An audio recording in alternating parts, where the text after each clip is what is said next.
हाँ, तो हम चल रहे थे ब्याह शादी के मैटर के ऊपर। तो परमेश्वर ने उस सत्संग में आदेश दिया सार्वजनिक रूप से अपने सत्संग में कि अगर बहन बेटी के ब्याह है, शादी है, आप 4 दिन पहले जा सकते हैं, काम करवा सकते हैं, उधार रूप में आप पैसे से भी उसकी मदद कर सकते हैं। लेकिन वो आदेश सबके लिए नहीं है।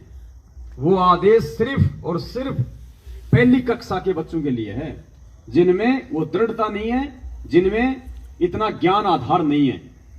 क्योंकि परमात्मा कहते हैं अगर प्रथम बार ही अगर सारे नियम उसको अगर दे दिए गए, वो भक्ति नहीं कर पाएगा।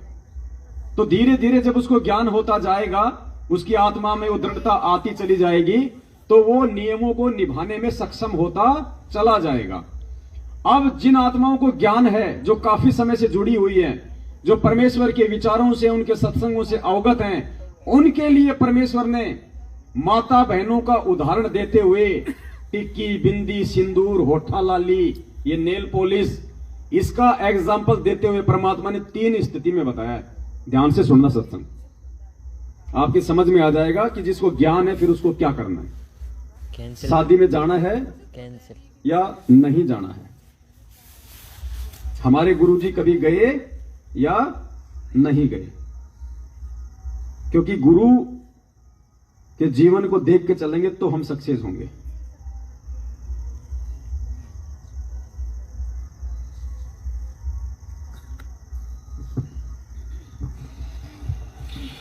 पतिव्रता और सुहेलड़ी सेवन अधिक अपार, पतिव्रता भाव नहीं ये चूम चटक सिंगारे।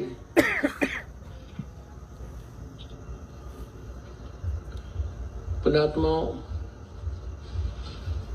इसमें दोनों ही हमें आदेश दे रहा है परमात्मा, दोनों ही निर्देश हैं, आदेश और निर्देश। तो आदेश भाई पीड़ा पर्चा है या सत्संग है? आ रहे हैं ना समझ में? असली आदेश ये है सत्संग।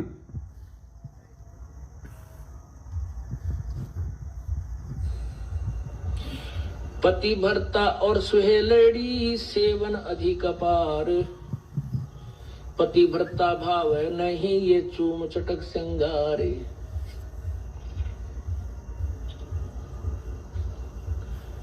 पुण्यात्मा,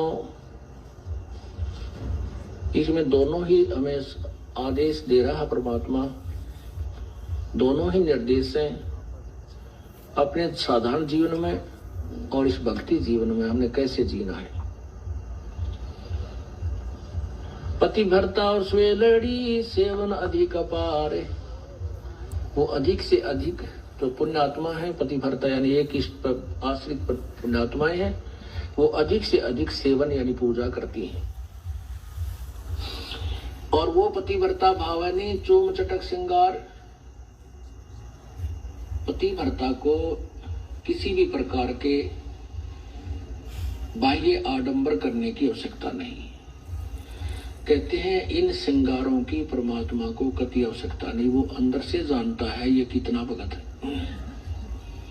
और उसमें उतना ही प्रेम होता है प्रभु का। ऐसे ही हम अपनी बहन बेटियों से प्रार्थना करते रहते हैं कि हमने न तो ये मेहंदी वगैरह लगानी है, ना ये नाखनों को लाल करना है, ना होठों को लाल करना है, ये नहीं चाहिए हमने। आप केवल अपने मांग में सिंदूर आदि लगा सकते हैं, जिससे ये प्रतीक है, ये शादीशुदा है या लगा सकती हैं। वो भी लगाना चाहे तो लगा सकते हैं, अन्यथा कोई आवश्यकता नहीं। 2 ये उनके लिए है जो नए नए आते हैं, उनको एकदम हर एक क्रिया से विपरीत होना पड़ता है, नए के लिए से, वरना अन्यथा घबरा जाते हैं। जो ज्ञान हो जाएगा फिर आपको ये शरीर मिट्टी नजर आएगा। इस मिट्टी के घड़े को कितना श्रृंगार है, कितना इसके ऊपर चित्र सुंदर लगा देते, इसमें वस्तु जल नहीं है तो व्यर्थ है। परमात्मा ने इसमें 3 चीजें बोल दी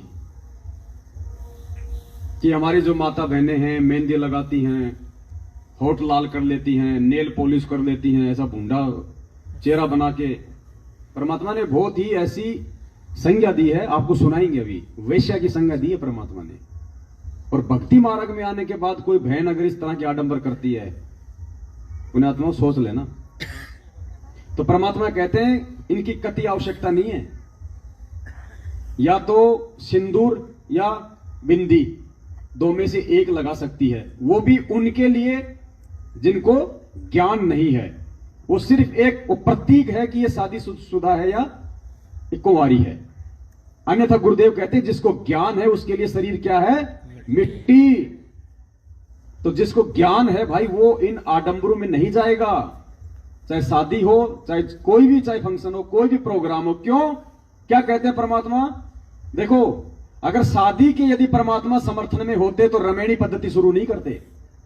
रमेणी परमात्मा ने इसलिए शुरू की है क्योंकि ये आडंबर है, पाखंड है, लुटने पिटने का केंद्र है, मान बढ़ाई और दिखावे का स्थान है, और ऐसी जगहों पे जानने मात्र से आपका सहयोग हो जाता है। और परमात्मा कहते हैं छोड़ देना पछलियों की रीत, सतगुरु तारेंगे। तो हमने इन रीतियों को छोड़ना पड़ेगा। भगत जी क्या बताया भगवान ने कि ब्रह्मा विष्णु महेश की शादी हुई तब कौन डीजे बजा रहा था, कौन भाती था, कौन बराती था, कौन जलेबी उतार रहा था? समुद्र मंथन में 3 लड़कियां दे दी, भाई ये तेरी, ये तेरी, ये तेरी, जाके अपना घर बसाओ। बस ये आडंबर तो फिर हमने नीचे शुरू कर दिए काल प्रेरणा से, जो आज हमारे जी का झंझाड़ बनी हुई है। तो इसलिए भगत जी जब तक हम ऐसे जो ये प्रोग्राम हैं हम इनमें जाते हैं तो वहां जाने मात्र से हमारा सहयोग हो जाता है, और सबसे बड़ा गुरु वचन टूटता है। क्या बताया अभी परमात्मा ने कि भक्ति मार्ग में गुरु मर्यादा सबसे अहम है। तो गुरु मर्यादा टूटेगी।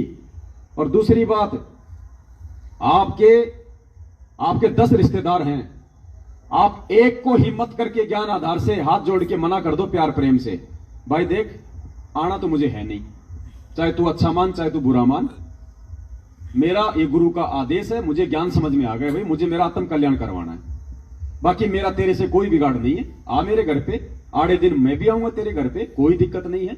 लेकिन भाई ये शादी विवाह, लेन देन, फंक्शन, धार्मिक अनुष्ठान, इनमें मेरे गुरुदेव के सख्त आदेश हैं भाई, मैं इनमें सहयोग नहीं कर सकता। ये शास्त्र विरुद्ध साधना है, मैं गीता जी के अनुसार साधना कर रहा हूं। हकीकत बोलो, सच्ची बात बोलो। हो सकता है एक बार आपकी बात उसको अच्छी नहीं लगेगी, लेकिन पुण्यात्माओं जब आप उस फंक्शन में नहीं जाओगे और बाकी रिश्तेदार सब आएंगे, पूछेंगे अरे वो क्यों नहीं आया मास्टर साहब, और वो तो पता नहीं कहां हरियाणा जाता और उसका चेला बन गया और पता नहीं वो तो ना आवे ना जावे। अब जब किसी दूसरे रिश्तेदार के फंक्शन होगा तो न्योता तो वो भी देगा, लेकिन वो न्योता देने से पहले उसको 90% ये रहेगा कि वो, और आप जाओगे नहीं तो वो आपकी बात का बुरा, क्योंकि पहले आपने संघर्ष कर दिया।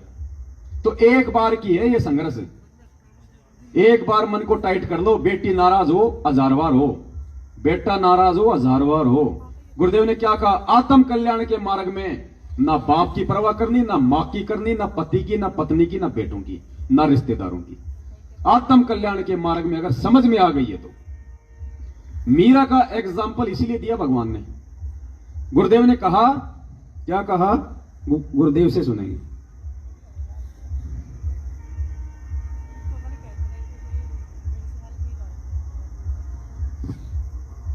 जब मीरा एक लड़की होकर संघर्ष कर सकती है तो आज की लड़कियां क्यों नहीं कर सकती? उसके 4 हाथ पैर थोड़ी थे। लेकिन बात है समझ में आएगी। मीराबाई ने बोले चाहे मेरा सिर कट जा पर मैं सत्संग में दाढ़ता नहीं मना रह सकती। हम तो थोड़ी सी आंट को मान करके भी सत्संग से विमुख हो जाते हैं, ना हमें, लेकिन थोड़ा सा हिम्मत करनी पड़ेगी। किसी युग में कर लियो या करे सदैगी, करे सरेगा, चाहे इस जन्म में कर लियो, चाहे फिर कभी जन्म और कोई भक्ति का सूत बैठ जाए तो फिर कर दियो, करना पड़ेगी हिम्मत। जैसे मीराबाई ने करी।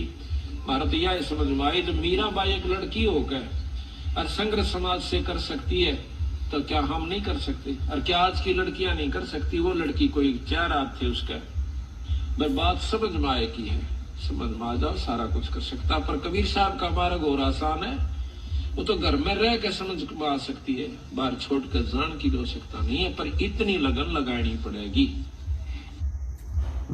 दूसरा परमात्मा ने और क्या बताया?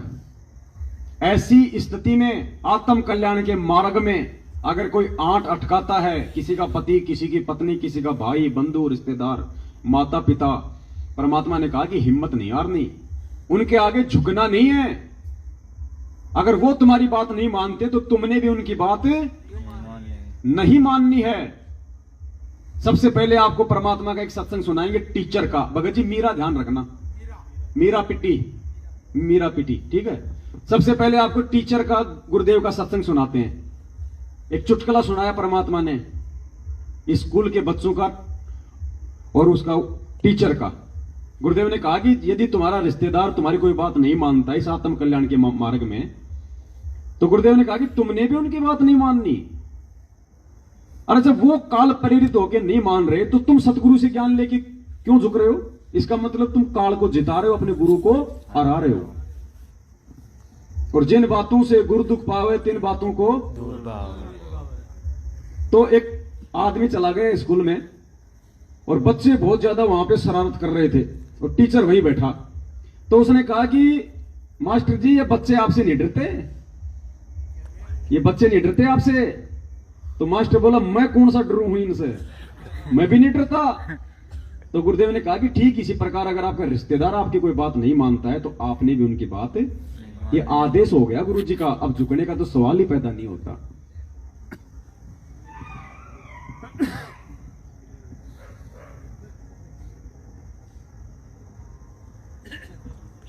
ने ऐसी मर्यादाएं फंसवा दी, हमारे चारों तरफ फैला दी और जकड़ रखे नो कति प्राणी को बुरी तरह। लेकिन विश्वास रखना इस मालिक के ऊपर, नाम लेकर संघर्ष शुरू करो। वही बात है जब कोई आपका कुल के लोग, आप उनको समझाने की चेष्टा करो, भाई ये बात है, ये ज्ञान है, मेरे समझ में आ गया, और इसमें कोई त्रुटि है तो आप गहराई से देखो। आपको त्रुटि लगे तो मुझे बताओ, मैं त्याग दूंगा, न तुम आप भी लोगो इस मार्ग को ग्रहण करो। तो वो नहीं मानते हैं तो आप जी ने भी उनकी बातों को नहीं मानना है, इतनी सी बात है। जैसे एक चुटकुला है, एक टीचर था, अध्यापक बच्चे बैठा था और बच्चे वहीं उसकी क्लास में कोई शरारत कर रहा था, कोई कूद रहा था, कोई उछल रहा था। एक व्यक्ति ने जाके कहा कि मास्टर जी ये बच्चे आपसे नहीं डरते, काहे का टीचर है? तो टीचर बोला मैं क्या डर रहा हूं इनसे, मैं भी ना डरता इनसे। तो अब जब वो हमारे नहीं मानते तो आप भी नहीं मानना उनकी। तो इस मार्ग पर चलने के लिए आपने इस मर्यादा को तो रखना पड़ेगा। कबीर साहब कहते हैं जब लग हंसा हमरी आना और काल लगे नी तेरा बाना। जब तक ये हंस, ये पुण्यात्मा हमारी आन में, मर्यादा में रहेगी, तब तक काल तेरा अटैक नहीं हो सकता किसी भी प्रकार का। तो इसने पता है इस बात का, तो ये सबसे पहले उस मर्यादा को भंग करवाता है। और इस भक्ति मार्ग में ये मर्यादा ऐसी समझ लो जैसी ये लक्ष्मण रेखा थी। इसको जरा सी ना समझा, जो दास वचन बोल रहा है इसको जरा सा ना समझना, बहुत गहराई से। पुण्यात्माओं ये छोटी बात नहीं है जो गुरुदेव इतनी आसानी से बोल रहे हैं कि इस दास के वचन को जरा सा ना समझना। ये छोटी बात नहीं है भगत जी। और भगवान ने तो रो रो के भी सत्संग किए हमारे लिए। इसी समय हम नहीं समझते हैं, बात बात पे हम गुरु वचन को तोड़ देते हैं, मर्यादा तोड़ देते हैं। और मालिक रोता इसलिए है क्योंकि परमेश्वर को, गुरुदेव भगवान को हमारे आगे के गधे कुत्ते वाले जन्म दिखाई देते हैं कि ये बनेंगे ये नालायक आगे मेरा वचन तोड़ के। ये तो बालक हैं। गुरुदेव ने बताया 2 साल का बच्चा होता है वो सर्प की पूंछ पकड़ देता है, उसको नहीं पता कितना भयंकर जानवर है। और समझदार आदमी होता है उसको बचाने के लिए दौड़ता है। तो ये गुरु मर्यादा इस भक्ति मार्ग में इतनी अहम है जिनको हम बात बात पे ठोकर मार देते हैं। पुण्यात्माओं गुरु मर्यादा को तोड़ना अपने गुरु को ठोकर मारना है। अब आप देख लो क्या करते हो। ये दास केवल उतनी बात बोलेगा जितनी पे दास खरा उतरेगा। इससे ज्यादा बोल के मेरी करनी और कथनी में अंतर करके मैं कुत्ते की श्रेणी में खड़ा नहीं होना चाहता। ये पवन दास की जितने भी वीडियो उठा के देख लेना, दास उतनी बात करेगा जितनी दास अपने जीवन में उन बातों पे अमल करता है। इससे ज्यादा नहीं बोलेगा दास। मालिक के विधान का पता है। मोक्ष के लिए संघर्ष कर रहे हैं, मान बढ़ाई के लिए नहीं। ये लट खा रहे हैं ना, ये देश का कोई पीएम बनने के लिए नहीं खा रहे, मोक्ष के लिए। क्यों? क्योंकि परमात्मा ने कहा कि बेटा मीरा पिटी, प्रहलाद पिटा, ध्रुव पिटा और हमारे बंदी छोड़ पिटे, और 2 हम भी खा लेंगे तो क्या फर्क पड़ जाएगा। सुनो ध्यान से सत्संग परमात्मा का। मर्यादा तोड़ने का तो सवाल ही पैदा नहीं होता।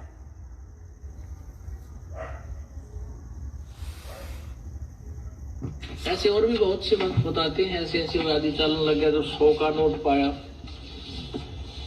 एक माई कह रही थी जी मैं पति तो नाम नहीं ले रहा, वादा भी करता था।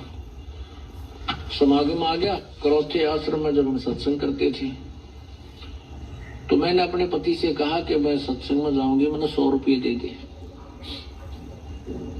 ये 10 वर्ष पहले, 8-9 वर्ष पहले की बात है।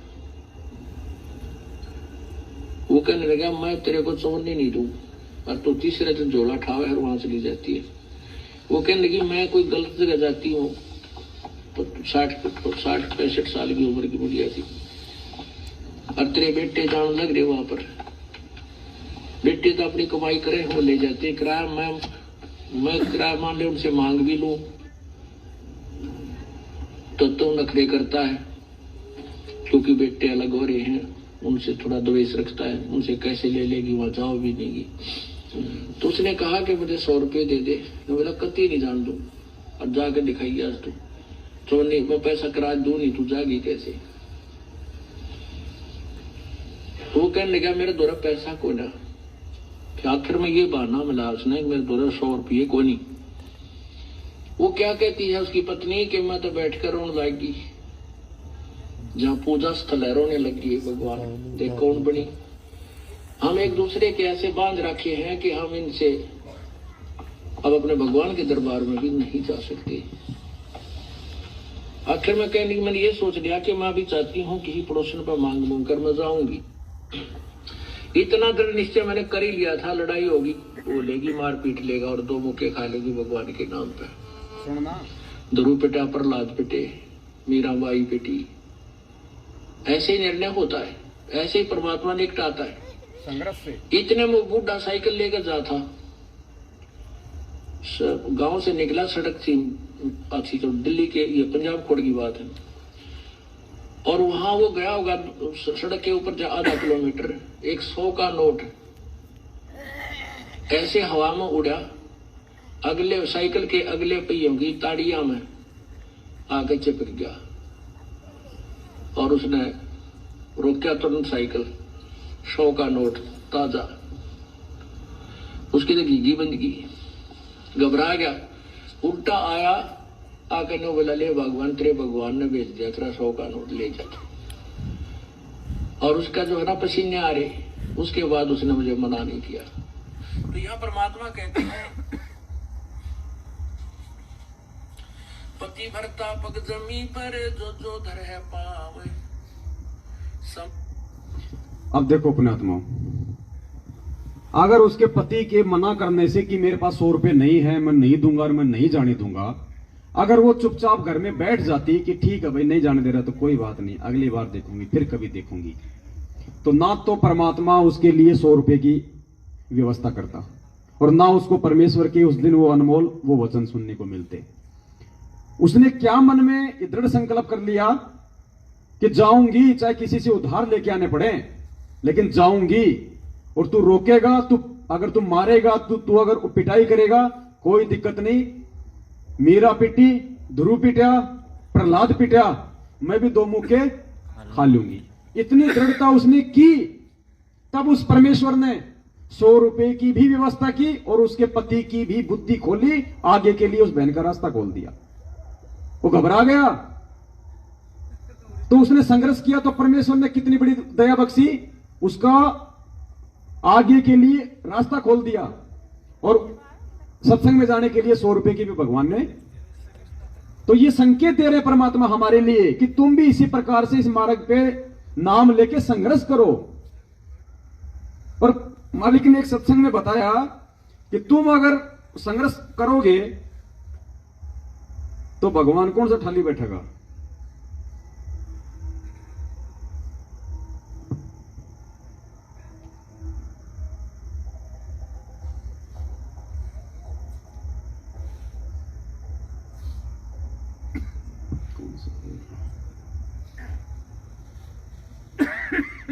हाँ देखो, जब हम उस परमात्मा के लिए दो हाथ पैर करेंगे, कुछ पांव पीटेंगे, तो गुरुदेव ने कहा कि भाई भगवान कौन सा ठाली बैठेगा, वो तो तैयार खड़ा है। परमेश्वर अपनी वाणी में कहते हैं, जय तू चाल एक कदम मैं चालू कदम 60, और जय तू हो जा काठ का मैं हो जाऊं लोहे की लाठ। ये वाणियां है परमात्मा की, ये फैल नहीं हो सकती, फैल हम हो जाते हैं। तो परमेश्वर ने दो वाणियों की लड़ाई हो गई, उसके ऊपर एग्जाम्पल दिया परमात्मा ने हमें समझाने के लिए। सुनिए, परमात्मा कहते हैं कि तुम महीने में 3 दिन तो मर के देख लो। जो हम मरेंगे फिर तो वापस आ ही नहीं सकते, वैसे मरते हैं काल मारेगा जब तो वापस आ ही नहीं सकते, सारा काम रह गया बिगड़ गया। और हम 3 दिन मर जाएंगे, जीवित मरना है। नो सोच ले हम मर गए और आश्रम की तरफ चल पड़ी। चाहे कितना भी काम खराब हो, चाहे कुछ भी होता है, आप समझिए कि मैं मर चुका हूं।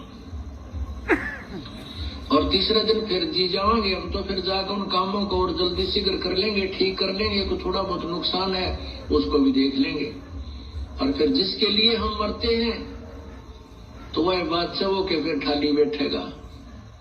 2 लाला जी लड़े थे, एक बोला तेरा बाट मारूंगा, वो बोला मैं के ठाली बैठूंगा। तो भाई ऐसे भगवान के ठाली बैठेगा। अगर तुम उसके नाम से कुछ करके देखोगे, आत्मा लाओगे, तो वो भी निश्चल नहीं रहेगा, आपको वो करके दिखाएगा, आप सोच भी नहीं सकते। अब तो हम एक लल्लो पत्तों से लगे हुए तो भी इतने काम करने लग रहे हमारे वो। और यदि हम जिस दिन समर्पण कर देंगे, जीवित मर जाएंगे, फिर देखना। अब तो हम खाली लल्लो पत्तों से लग रहे हैं, आधे उधर आधे उधर, तब भी परमात्मा हमारे कितने काम सार रहा है। और जिस दिन हम पूरा संघर्ष कर लेंगे, फिर क्या नहीं करेगा बंदी छोड़। भगत जी, हमें विश्वास नहीं हो रहा, और ये विश्वास कब तक नहीं होगा। केवल एक ही माइनस पॉइंट है, एक ही माइनस पॉइंट, और वो उस माइनस पॉइंट को यदि हम अपना प्लस पॉइंट बना लें, पुण्यात्माओं, मोक्ष में कोई संशय नहीं है, कोई संशय नहीं है मोक्ष में। दुनिया की कोई शक्ति आपको रोक नहीं सकती। और वो माइनस पॉइंट है, हम गुरु को परमात्मा नहीं मान पा रहे। आपके किसी रिश्तेदार की शादी है, आप जी सोचना ये बातें पुण्यात्माओं, आपके किसी रिश्तेदार की शादी है, और गुरुदेव ने तो सत्संग में साफ कर दिया कि भैया अगर ज्ञान समझ में आ गया तो फिर मर्यादा आप नहीं तोड़ सकते, आडंबरों में नहीं जा सकते, गुरु वचन को नहीं तोड़ सकते। फिर भी आप चले जाते हो, हम चले जाते हैं ना। अब 1 सेकंड के लिए विचार करो, जिसको हम भगवान मानते हैं, दाढ़ी मूछ वाले को, कि वो कबीर जी भगवान है, दाढ़ी मूछ वाला, 650 साल पहले वाला। आप कहीं शादी में जा रहे हो और वो दाढ़ी मूछ वाला सामने से आ जाए, ऊपर से उतर जाए और कहे कि बेटा शादी में नहीं जाना, मेरा आदेश है, आप जाओगे? जाओगे क्या? और गुरुजी कहने लग रहे सत्संग में, ये क्या मतलब मनोरंजन कर रहे हैं? ये आदेश है। तो जिस दिन हम इस गुरु को भगवान मान लेंगे, फिर गलती नहीं करेंगे। और जब तक गलतियां कर रहे हैं, माइनस पॉइंट है, हम गुरु को भगवान ही नहीं मान रहे। और गुरुदेव ने कहा कि आपके मन में दोष आएगा एक ना एक दिन, यदि आप अपने गुरु को मानुस मानोगे तो।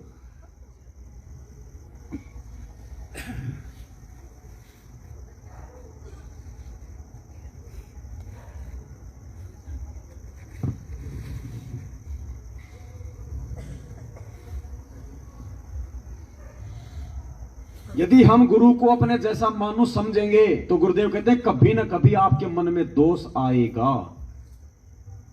और यदि गुरु को भगवान मान लेंगे तो दोष।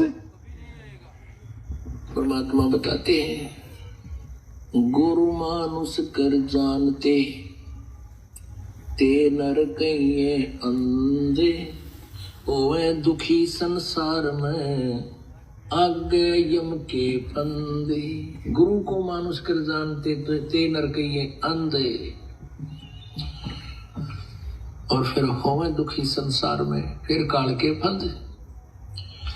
पुणात्माओं, हमने गुरु जी को परमात्मा मानना पड़ेगा।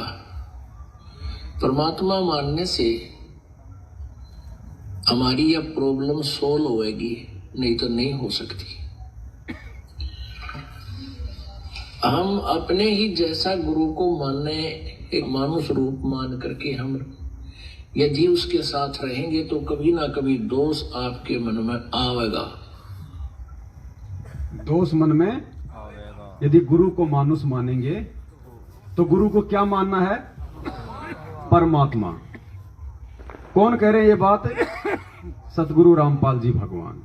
क्या कह रहे हैं? अपने आप को छुपाते हुए, स्वयं परमात्मा होते हुए सतगुरु की भूमिका में क्या कह रहे हैं कि आपने गुरु को परमात्मा मानना। अब मुझे एक बात बताओ, आप में से कोई भी भगत क्या यह कहने की हिम्मत कर सकता है कि आपने मुझ रमेश दास को संत रामपाल जी महाराज मानना पड़ेगा? कोई कह सकता है? अपना नाम लेके कह सकता है कोई? तो ये बात कौन कह सकता है कि आपने मुझ दास को भगवान मानना पड़ेगा? भगवान ही कह सकता है। और ये भगवान है 8 सितंबर 1951 को धरती पे प्रकट हो चुका था।